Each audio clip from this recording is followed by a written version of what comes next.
السلام عليكم شباب، شلونكم؟ شخباركم؟ طبعا اليوم جايب لكم برنامج او تطبيق سمارت. هذا التطبيق من خلاله تقدرون تفتحون واتساب او جميع التطبيقات اللي تحتاج رقم هاتف للتأكيد. هذا البرنامج راح يفيد اللي ما حابين يحطون رقمهم او ما عندهم خط يسوون عليه. تقدر تسوي لك رقم وهمي وتسوي عليه حسابات. شوفوا الطريقة شلون.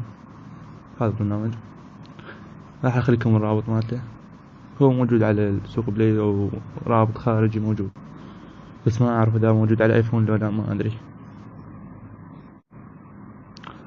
طبعا نقل مو بطيء، بس هو برنامج ما اعرف شنو سالفته.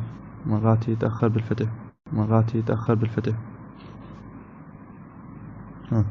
خلوه هنا رقم الهاتف مالكم حتى يجي عليه الرقم، يعني ما رايد تشيل بس رقم هاتف حتى يجي عليه الرقم. تسوي الرابط مالتك عراقي، العفو، وتدخل الرقم مالك من دون الصفر، من 7 تبدي.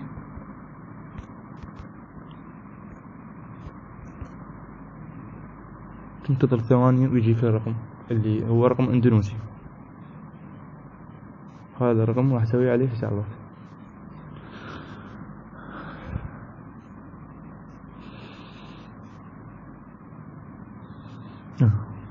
طبعا جاك الرقم، صار عليه فتح. هذا رقمك.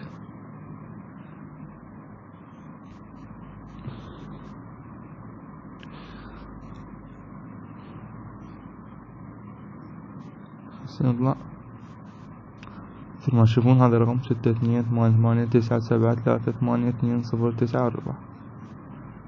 سجل هذا الرقم يمك وتروح على اي برنامج تريد تفتح عليه. انا عندي الواتساب حتى شوي اسهل، تخلي هنا مفتوح للاندونيسي 2662 عفوا اندونيسيا. تبدأ بالرقم من 8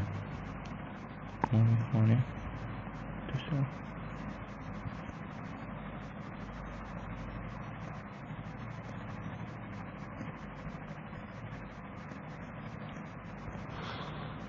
تم.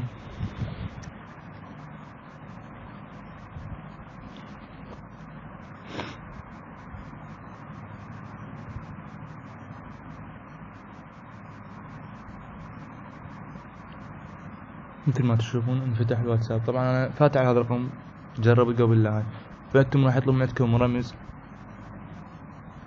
روح الرمز يجيك على البرنامج، او اذا ما جاك الرمز سوي اتصل بنا، راح يتصل بيك ويجي الاتصال على البرنامج ويقول لك الرمز الجديد وتسجله يمك وتفتح عادي بطريقة مضمونة.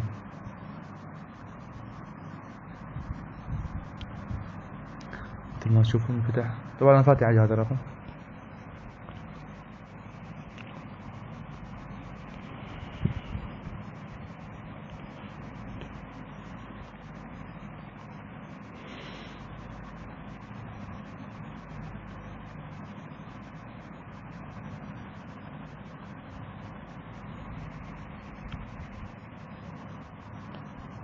مثل ما تشوفون هاي الحسابات.